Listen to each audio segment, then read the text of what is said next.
Hello student, आज के इस वीडियो में हम बात करने वाले हैं कक्षा 10वीं के गणित के अध्याय 1 के प्रमेय 1.3 के बारे में। ये प्रमेय एग्जाम के लिए तो इम्पोर्टेंट नहीं है, लेकिन आपका ये जो प्रूफ वाला सवाल है, जैसे कि सिद्ध कीजिए कि √2 एक अपरिमेय संख्या है, और इसी तरह जितने भी सवाल हैं प्रश्नावली 1.3 के और उदाहरण है, उसके लिए ये प्रमेय बहुत ही इम्पोर्टेंट है। तो आज इस प्रमेय को अच्छे तरह से हम समझेंगे इस वीडियो में कि ये प्रमेय कहना क्या चाहती है, जिसके मदद से हम आने वाले जो प्रूफ वाले सवाल है उसको अच्छे से सॉल्व कर सकें। चलिए प्रमेय को अच्छे से पढ़ते हैं और समझते हैं कि ये प्रमेय कहना क्या चाहती है। तो यहाँ पास ये बोल रहा है कि मान लीजिए कि P एक अभाज्य संख्या है। यदि P a स्क्वायर को विभाजित करती है तो P a को भी विभाजित करेगी, जहां a एक धनात्मक पूर्णांक है। ठीक है, ये क्वेश्चन कह रहा है कि P जो है एक अभाज्य संख्या है, और अगर P a स्क्वायर को विभाजित करती है ना, कंप्लीटली विभाजित करती है, तो यही P a को भी विभाजित करेगी। तो यही हमें प्रूव करना है कि ये जो P है a स्क्वायर को विभाजित करती है, तो यही P a को भी विभाजित करेगी। ठीक है, तो चलिए एक हम न्यूमेरिकली उदाहरण ले लेते हैं और समझते हैं। यहाँ उसने बोला है कि P एक अभाज्य संख्या है, तो चलिए जो P को हम एक अभाज्य संख्या ले लेते हैं, तो हम चलिए दो ही ले लेते हैं, दो ही अभाज्य संख्या ले लेते हैं यहाँ पास। ठीक है, और उसने बोला यदि P a स्क्वायर को विभाजित करती है तो a क्या है, यहाँ पास उसने बताया है कि a क्या है, धनात्मक पूर्णांक है। तो चलिए a को कोई हम धनात्मक पूर्णांक ले लेते हैं, यानी हम यहाँ पास 6 ले लिए। ठीक है, तो यहाँ पास हमने क्या ले लिया, 6 ले लिया। अब चलिए इसके अकॉर्डिंग काम करते हैं। ये बोल रहा है कि अगर P जो है, यानी ये जो हमारा P है, a स्क्वायर को विभाजित करता है, तो यहाँ पास a स्क्वायर क्या होगा, यानी 6 का 2 बार गुणा, तो a स्क्वायर 36 हो जाएगा, है ना, 6 6 36। तो अब यहाँ पास हम इस 36 को P से विभाजित करते हैं, और P क्या है यहाँ पास 2। ठीक है, तो यहाँ पास ये विभाजित तो हो रहा है 18 दूनी 36। तो यहाँ पास उसने क्या बोला, अगर ये विभाजित करती है तो P जो है वो A को भी विभाजित करेगी, है ना, A को भी विभाजित करेगी।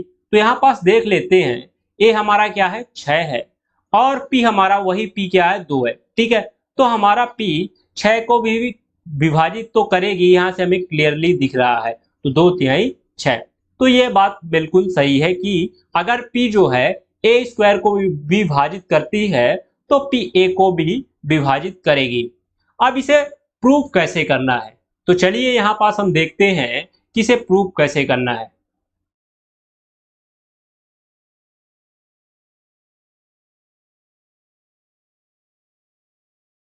सो सबसे पहले हम करेंगे क्या, यहाँ पास देखिए, हम यहाँ पास मान लेंगे कि a हमारा कोई क्या है, भाज्य संख्या है।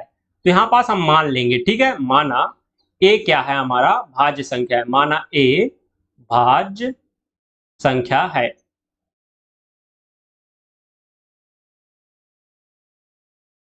अब जब हमारा a क्या है, भाज्य संख्या है, तो अब हम उसे अभाज्य संख्याओं के गुणनफल के रूप में लिख सकते हैं, है ना। प्रमेय 1.2 हमने पढ़ा था, उसमें क्या था कि अगर आपके पास कोई भाज्य संख्या है तो आप उसे अभाज्य संख्या के रूप में लिख सकते हैं।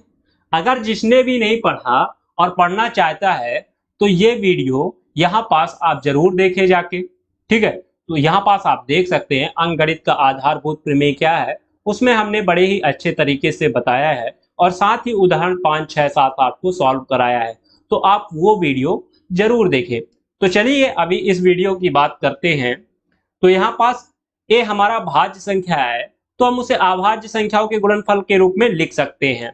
तो अभी हमें मालूम नहीं है कि a का अभाज्य गुणनफल क्या है, तो इसके लिए हम क्या करेंगे, कुछ वेरिएबल मान लेंगे। तो चलिए हम मान लेते हैं कि a जो है उसका अभाज्य गुणनखंड P1 गुणे P2 गुण P2, ठीक है, गुणे P3 एंड Pn है। ठीक है, अब हमें तो मालूम नहीं कितना तक है, तो हम चलिए Pn तक ले लेते हैं। ठीक है, अब यहाँ पास सवाल क्या बोल रहा है, मतलब स्टेटमेंट इसका क्या बोल रहा है, प्रमेय 1.3 का वो बोल रहा है कि पी जो है ए स्क्वायर को विभाजित करती है। ठीक है, तो यही पी ए को विभाजित करेगी, इसका मतलब हमें हमें ए स्क्वायर भी निकालना पड़ेगा। तो चलिए इसका स्क्वायर भी निकाल लेते हैं। तो यहाँ पास जब इसका स्क्वायर निकालते हैं, मतलब ए का गुणा ए से करेंगे, तो इसका मतलब इधर भी स्क्वायर होगा, इसके अभाज्य गुणनखंड का भी स्क्वायर होगा, है ना। तो इसका मतलब इसका भी गुणा होगा, तो P1 P2 गुणे P3 एंड Pn का स्क्वायर हो जाएगा, है ना, होल स्क्वायर हो जाएगा। ठीक है, अब इसका मतलब क्या हुआ कि उसी का गुणा उसी से हो रहा है, वही संख्या का गुणा वही संख्या से हो रहा है ना। तो इसी तरह हम इसे चलिए लिख देते हैं, P1 and P2 and P3 and Pn का मल्टीप्लाई किससे होगा, P1 and P2 and P3 and Pn से, है ना। इसका मतलब उसी का गुणा उसी से हो रहा है, यहाँ से हमें क्लियरली दिख रहा है। तो चलिए इसका गुणा कर देते हैं यहाँ पास। तो P1 का गुणा P1 से हो जाएगा, तो क्या हो जाएगा, P1 स्क्वायर हो जाएगा। और इसी तरह P2 का गुणा P2 से हो जाएगा, तो क्या हो जाएगा, P2 स्क्वायर हो जाएगा। इसी तरह P3 का गुणा P3 से हो जाएगा, तो ये क्या हो जाएगा, P3 स्क्वायर हो जाएगा। एंड Pn का गुणा Pn से होगा, तो क्या हो जाएगा, Pn स्क्वायर हो जाएगा। सो यहाँ से हमने क्लियरली देखा, जो हमारा ए में है, जो भी ए का अभाज्य गुणनफल है, और जब हमने स्क्वायर किया तो कुछ चेंज नहीं हुआ, बल्कि उसी संख्या का उसी संख्या से क्या हो गया, गुणा हो गया, है ना, और ज्यादा कुछ चेंज नहीं हुआ। सो इसे अभी हम न्यूमेरिकली समझते हैं। ठीक है, यहाँ पास मान लीजिए कि आपके पास कोई भाज्य संख्या क्या है, 4 है। ठीक है, आपके पास कोई भाज्य संख्या 4 है, तो 4 है। अब इसको आप अभाज्य गुणनफल के रूप में लिख सकते हैं, 2 गुणे 2। ठीक है, इसका अभाज्य गुणनखंड क्या आएगा, 2 गुणे 2 आएगा, है ना। अब यहाँ पास अब इसे आप क्या कर सकते हैं, स्क्वायर करेंगे। स्क्वायर करेंगे मतलब 4 का गुणा 4 से होगा, है ना, यानी 4 का गुणा 4 से होगा। तो चलिए हम इसका स्क्वायर कर दिए, तो इसका मतलब इनका भी स्क्वायर होगा, 2 गुणे 2 का, है ना। अब यहाँ पास इसका स्क्वायर करेंगे तो क्या होगा, यहाँ पास देखिए, अब यहाँ पास 4 का स्क्वायर है, और इसका मतलब 2 गुणे 2 का गुणा फिर से उसी से हो जाएगा, यानी 2 गुणे 2 का गुणा इसी से होगा, है ना, 2 गुणे 2। ठीक है, अब यहाँ से 2 का गुणा 2 से करेंगे तो क्या हो जाएगा, 2 का स्क्वायर। 2 का गुणा 2 से करेंगे तो 2 का स्क्वायर। यहाँ पास जितने 2 है, 1 2 3 4, अब सब गुणे में है, और गुणे में है तो क्या हो जाते हैं, घातें जुड़ जाती है। तो यहाँ पास 4 है ना, 4 2 है, तो इसकी घात क्या हो जाएगी, जुड़ जाएगी। सो इसी तरह यहाँ पास भी जो P है वो कितने थे, 2 थे, तो उसके घाते क्या हो गए, जुड़ गए, है ना। सो यहाँ पास कुछ चेंज नहीं हुआ, संख्या वही है, और उसका गुणा उसी से हो गया। अब देखिए यहाँ पास समझना क्या है आपको, ठीक है। तो अब यहाँ पास समझना क्या है, ये बोल रहा है कि जो P है वो ए स्क्वायर को विभाजित करती है। अब यहाँ पास देखिए, अगर P जो है वो ए स्क्वायर को क्या करती है, विभाजित करती है, इसका मतलब क्या हुआ कि P जो है ए का गुणनखंड है, मतलब ए स्क्वायर का क्या है, गुणनखंड है ना। यहाँ पास देखिए, जो हमारा 4 था, यहाँ पास जो 4 है, 4 को 2 विभाजित करता है। क्यों विभाजित करता है, क्योंकि जो 2 है वो 4 का क्या है, गुणनखंड है ना, तभी विभाजित करता है। ये दो भी विभाजित करेगा, और ये दो भी उसे विभाजित करेगा, है ना। इसी तरह जब P ए स्क्वायर का गुणनखंड होगा तभी विभाजित करेगा। अब यहाँ पास मैं अगर बोलूं कि 5 जो है 4 को विभाजित करता है, तो क्या करेगा, पूर्णतः विभाजित करेगा, नहीं करेगा, है ना। सो यहाँ पास जब तक उसका गुणनखंड नहीं होगा तब तक विभाजित नहीं करेगा। सो यहाँ पास उसी तरह जब तक P ए स्क्वायर का गुणनखंड नहीं होगा तब तक विभाजित नहीं करेगा। सो यहाँ पास हमें तो ये मालूम चल गया कि P जो है वो ए स्क्वायर को विभाजित करता है, इसका मतलब P ए स्क्वायर का गुणनखंड है। अब यहाँ पास कैसा गुणनखंड है, यहाँ पास हमें क्लियरली स्टेटमेंट ने बताया है कि P एक अभाज्य संख्या है। सो इससे हमें एक चीज और मालूम चल गया, क्या मालूम चल गया कि P ए स्क्वायर का अभाज्य गुणनखंड है ना, अभाज्य गुणनखंड है। उसने बता दिया कि कैसी संख्या अभाज्य है, तो ये अभाज्य गुणनखंड हो गया, है ना।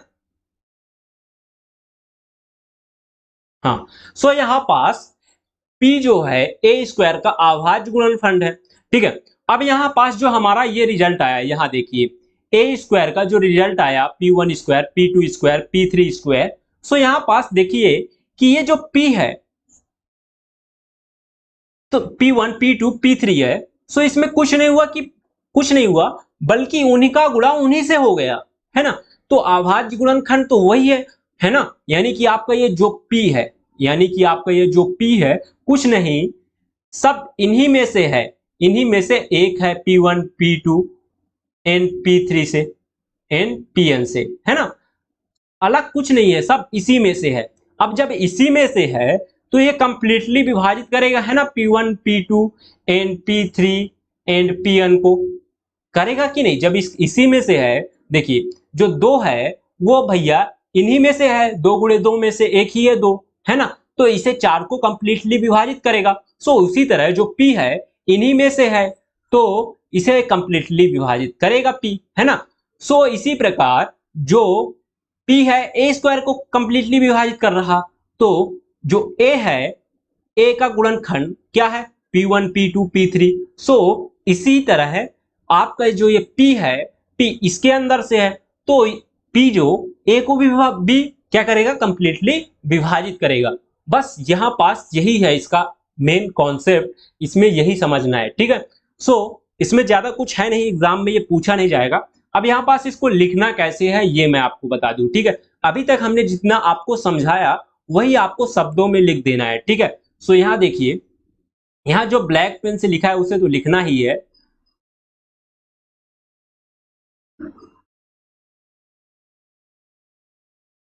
ठीक है, तो इतना तो लिखना ही है। अब इसके बाद आपको शब्दों में लिख देना है। ठीक है, तो शब्दों में कैसे लिखना है, यहाँ पास मैं इसका नोट्स बना के रखा हूं, तो आप यहां से देख सकते हैं।